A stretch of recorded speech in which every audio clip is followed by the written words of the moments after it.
Eu sou o Glauber Filho e nesse vídeo vamos falar sobre Homem-Aranha. Ele é mais fã que eu. Vamos falar sobre Homem-Aranha, os maiores clássicos do Homem-Aranha, pelo menos a gente acha. Melhores fases que a gente mais gosta. Nesse vídeo a gente vai procurar fazer só sobre 4 quadrinhos do Homem-Aranha.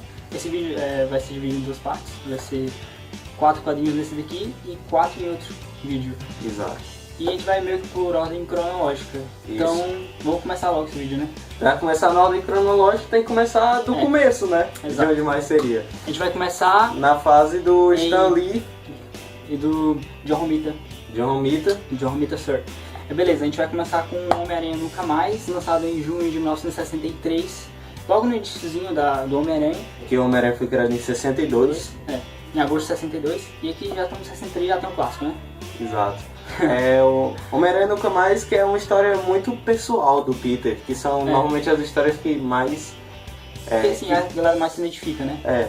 Então, sinopse básica de Homem-Aranha Nunca Mais é o seguinte, retrata mais a parte pessoal do Homem-Aranha, a parte mais conturbada assim, na fase do Homem-Aranha, que assim, é um dia normal em Nova York e ele está salvando o dia, né?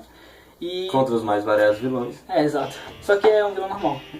E ele se surpreende com a atitude de um cidadão que ele tem medo do Homem-Aranha, mesmo ele tendo salvado, sendo salvo por ele. Que é um dos famosos dilemas do Homem-Aranha, que a mídia é contra ele. Exato. E ele não consegue mais viver com isso. A mídia fica demonizando ele de qualquer forma, fica dizendo que ele é um inimigo público. E ele fica trabalhando no Clarim Diário como freelancer, ganhando muito pouco, ele precisa de grana. E a tia dele tá com um problema de saúde. E ele não tá conseguindo ser um amigo presente, nem mesmo um namorado presente. E ele tá se dando mal na escola e ele tem que abdicar o manto de Homem-Aranha, sabe? O Homem-Aranha não está ajudando ele em nada, basicamente. Exato. E ele desiste de ser Homem-Aranha. E temos aqui, são presenteados pela um dos maiores quadros desenhados pelo John Romita Sr., que é esse daqui. Que é ele abandonando o manto de Homem-Aranha, né? E esse mesmo quadro aqui ele é reproduzido em outros quadrinhos, como no Ultimate Homem-Aranha, do Miles Morales, exatamente na edição 50, só para fazer a referência também. E no Homem-Aranha 2, do Sam Raimi, tem uma parte que o Homem-Aranha ele desiste de ser o Homem-Aranha. Uma das melhores ideias desse quadrinho é que, por exemplo, ele é bem realista nesse fato, porque se algum de nós fosse super-herói, em algum momento a gente acaba pensando, no que é que ser um super-herói está me ajudando? Exato. E tipo, isso é muito real, porque até a gente que não é super-herói, a gente tem que abdicar de algumas coisas, tipo, deixar de fazer certas atividades pra agradar outros ou ser melhor em outras atividades. Exato. E tipo, ele é um adolescente, ele tem 15 anos, cara. Pois é, ele tá cheio de hormônios, tem muitas coisas pra fazer, muitos dilemas existenciais. E é essa parte mais humana que a gente consegue mais se identificar com o personagem, sabe? E nesse quadrinho, principalmente, é um dos que a gente mais se identifica. Exato. O Stan Lee, ele é mestre em fazer isso e com a arte do John Romita Sr. tá ótimo aqui. Exato. Então fica a nossa primeira indicação. Pois e sai em 2 formatos, né? Quer dizer, sai em mais formatos. Saiu primeiro em formatinho, pela Abril, depois saiu nesse encadernado aqui pela Panini, Bela Homem-Aranha Grandes Desafios, Ameaça do Duende, que compila essa história. E depois saiu esse encadernado pela Salvage, que são dos clássicos. Esse aqui tu encontra com mais facilidade, esse daqui tu encontra mais em sebo. E, inclusive esse encadernadinho aqui a gente indica bastante, que ele tem um dos maiores clássicos do Homem-Aranha aqui. Exato. Tem Como Era Verde o Meu Duende e Homem-Aranha Nunca Mais, assim. É um dos maiores clássicos. Né? Muito bom. Então, continuando, o próximo. Então, 10 anos e um mês depois. É lançado em julho de 1973, A Morte de Gwen Stacy. É um dos maiores marcos, assim. Da história dos quadrinhos. Da história dos quadrinhos, sim. É um dos clássicos da Marvel. Exato. Um dos maiores traumas, retrata um dos maiores traumas do Homem-Aranha. E sinopse básica é o seguinte. Eu acho que como todo mundo vai saber, né?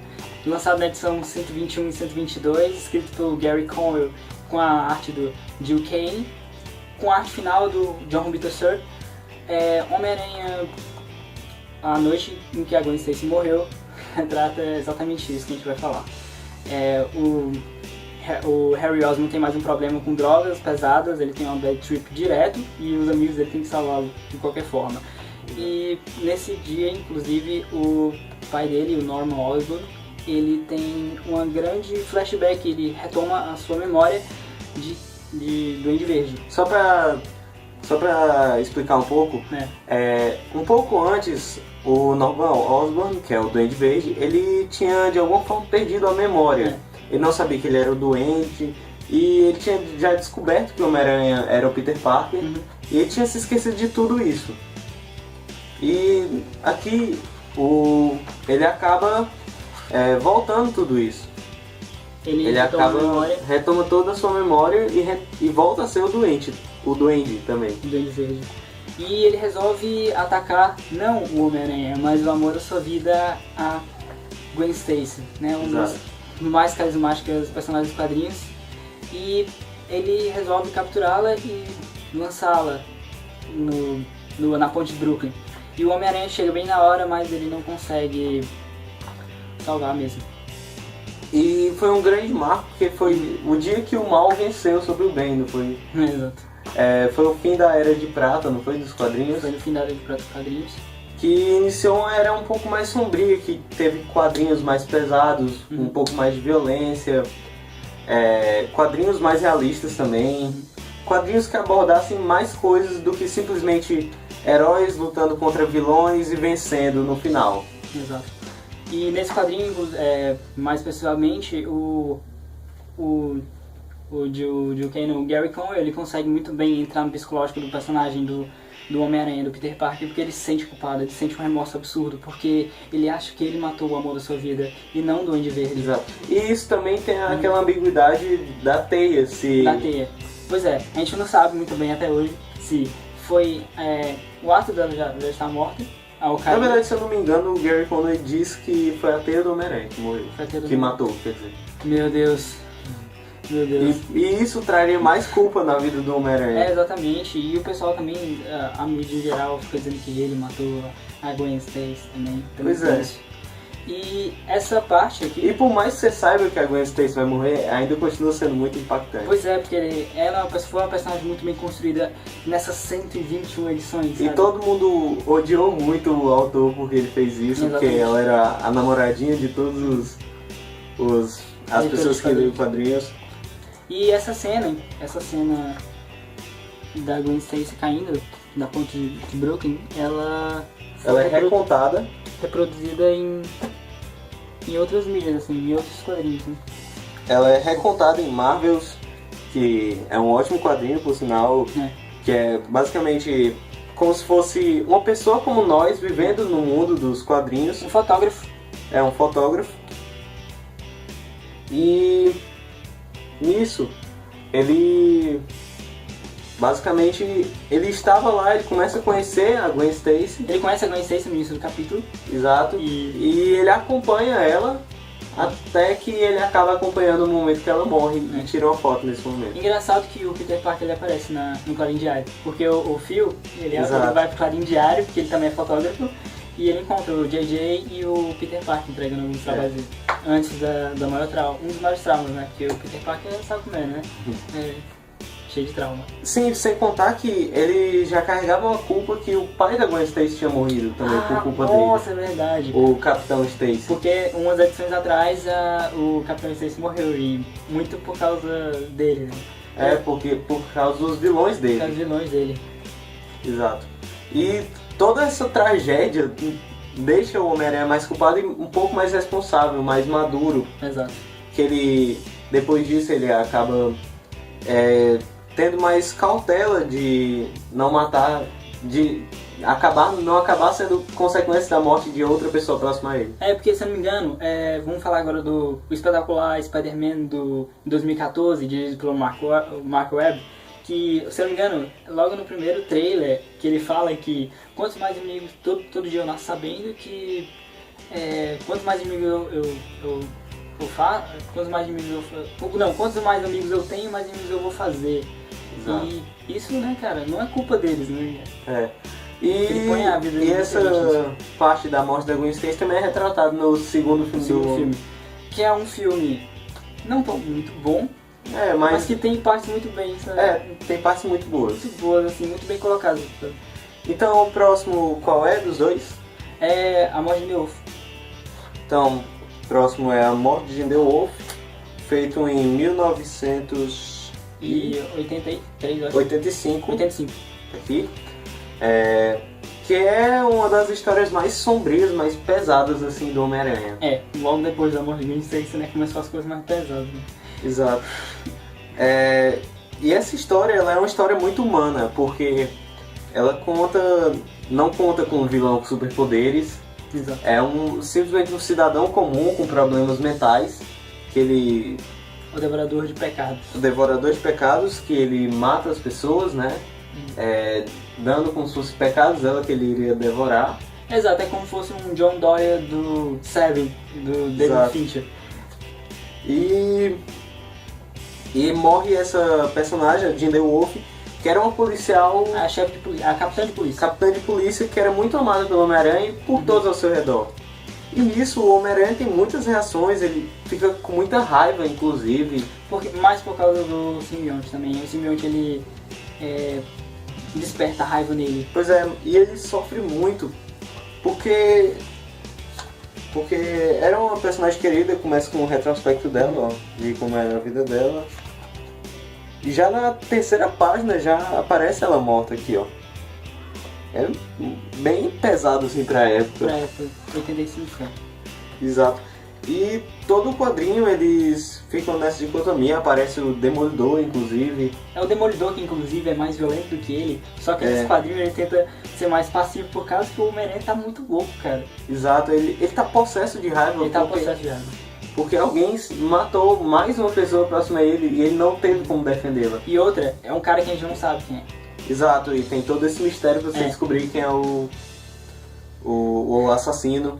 É escrito pelo Peter David com a arte do Sal Buscema e do Richard Buckler. Lançado em 1985, um dos mais clássicos do Homem-Aranha, assim. Exato. Ela é meio diferente, assim. É bem diferente de histórias do Homem-Aranha, assim.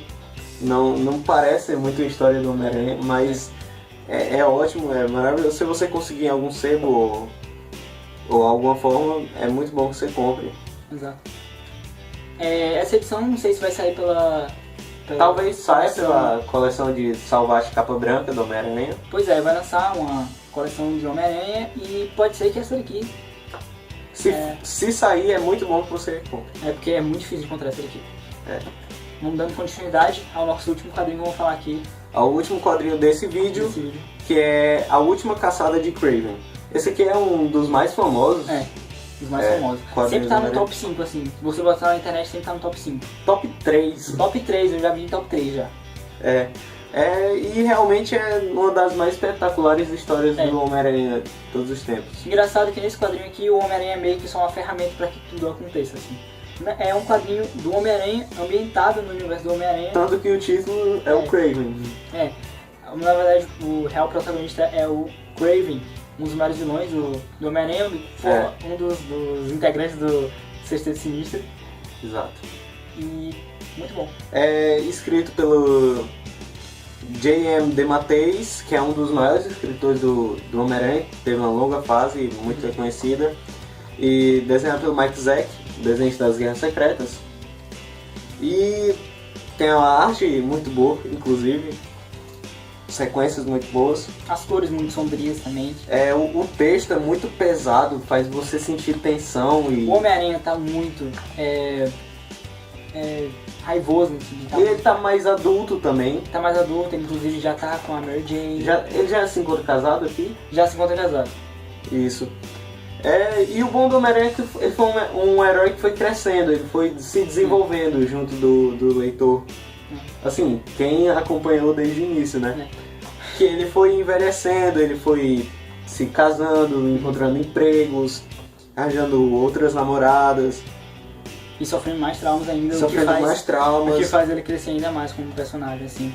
O Homem-Aranha tem um arco muito bonito, assim. Cara. E falando nessa história, basicamente assim, é o Kraven, que o Kraven, ele decide de uma vez por todas meio que acabar com o Homem-Aranha estava sofrendo com um trauma já de um vilão menor que tinha morrido. Ele tinha matado, ele tinha matado o Ned Leeds, se não me engano. Exato. Era um capanga, mas que ele não merecia ter morrido daquela forma. Exato. Assim o Homem-Aranha pensa. E o Kraven, ele ataca o Homem-Aranha nesse momento de fragilidade. E o Kraven, ele quer demonstrar que ele é superior ao Homem-Aranha. O mais engraçado é quando... Não vai ser spoiler, porque isso aparece no primeiro capítulo, e logo no início do primeiro capítulo, que o Kraven, ele quer matar mesmo o Homem-Aranha. Ele chega lá com a espingarda. Ele quer matar a aranha. Ele quer matar a aranha, exato. Que é como se fosse, um símbolo que o Kraven, nas suas magias lá, ele decide que ele precisa confrontar a aranha. E ele quer se mostrar superior à aranha. Ele tenta matar o Homem-Aranha, mas na verdade ele chega logo com tudo, com a espingarda, de uma forma que o Homem-Aranha se assusta. O Kraven nunca atacou assim, ele nunca chegou com armas assim. Aí ele chega lá, cara, beleza, tu vai fazer o teu discurso aí e eu vou te prender, vai ser normal. Aí o Kraven pega a espingarda dele meio que já na mão, aí só faz atirar nele, mata o Homem-Aranha e enterra o Homem-Aranha. E pega o manto dele. E ele pega o manto dele e ele se torna um Homem-Aranha. Se torna um Homem-Aranha. O pessoal fica meio, caraca, a Mary Jane, inclusive, ela tá andando. Exato. E ela percebe que o Peter Parker não foi visitar ela, o Homem-Aranha não foi visitar ela. Exato. E ela fica, beleza, eu vou andar aqui pra rua porque vai que eu encontro ele. Aí encontra o Kraven vestido de Homem-Aranha. Isso. E o Kraven tá socando um cara, tá sendo bem agressivo. E o Kraven, obviamente, age de uma forma mais violenta, com uma conduta totalmente diferente do Homem-Aranha. Porque ele quer realmente se sentir superior, ele quer realmente se sentir o Aranha e ser melhor do que o Homem-Aranha, sabe? Exato. Melhor do que o Peter Parker no manto do Homem-Aranha. E nisso eles enfrentam um enredo que rola ao redor, que é o do Ratos. Do Ratos. Que é um enredo bem pesado, se precisar do personagem, que ele sofria de abusos. Sofria de abuso do pai dele. Pequenos. E no final ele tinha sido derrotado pelo Homem-Aranha e o Capitão América. E foi levado para os esgotos. E nisso, o Ratos também tá buscando uma vingança do Homem-Aranha, mas ele sente medo. E o Kraven, ele ataca o Ratos e captura o Ratos porque é um inimigo que o Homem-Aranha não conseguia derrotar de fato sozinho. E enfim, é um quadrinho muito bom, já deu pra entender, né? A gente já falou bastante. Eu acho que é um dos quadrinhos mais sombrios do Homem-Aranha. Eu acho que é o mais sombrio do Homem-Aranha. Fica ele e a morte de The Wolf. Fica ele e a morte de The Wolf. Ah, sim, a gente queria fazer uma observação, porque esse quadrinho, ele é o melhor quadrinho de vilão antes do melhor quadrinho de vilão. Porque esse quadrinho é lançado em 1987. Exato. 87, e a Piada Mortal foi lançada em 88, não tô certo? Acho que 88. Isso, é 88. Ou seja, antes da melhor história de vilão. Né? Mas é excepcional esse aqui. É excepcional, muito bom. Fica a nossa indicação aí. Então, eu acho que vamos terminar por aqui. Então vamos terminar por aqui esse vídeo. Vai ter o próximo com mais 4 quadrinhos / fases. Sim, a gente fala 4 quadrinhos, mas na verdade são muito mais do que 4 quadrinhos. Porque... por exemplo, do Stan Lee a gente não recomenda só essa história, a gente recomenda toda a fase dele pelo Homem-Aranha, que por mais que seja dos anos 60, ela não tem uma literatura tão como é que posso dizer, emperrada quanto a dos outros. Porque naquela época eles falavam, pensavam, e eles falavam o que eles pensavam, e eles pensavam o que eles iam fazer e falavam o que eles pensaram que iam fazer e falam o que eles fazem. Exatamente. Eu acho que assim, o Stan Lee, nessa época aí, ele até brincava com o leitor já. Exato. Ele já meio que fazia uma quebra de quarta parede, porque logo quando mostrava os autores, todo leitor de história, aparece os autores, né? Aí aparece John Romita porque não tem o Pablo Picasso. Assim, você faz uma brincadeirinha assim. Aí ele bota Stan Lee porque não tem o Shakespeare, sabe? Ele faz uma brincadeira assim. Muito Era engraçado. tudo muito bom. E a gente recomenda você ler essas obras. A gente quer ouvir seus comentários, né? Que, principalmente se você leu, se você quer falar com a gente alguma coisa do gênero. Tenta descobrir aí quais são os outros quadrinhos que a gente vai falar do Homem-Aranha.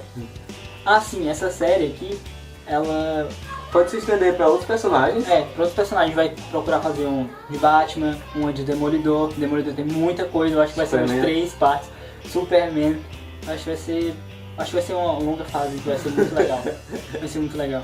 Então, não se esqueça de se inscrever no canal. Comenta, não se esquece de comentar.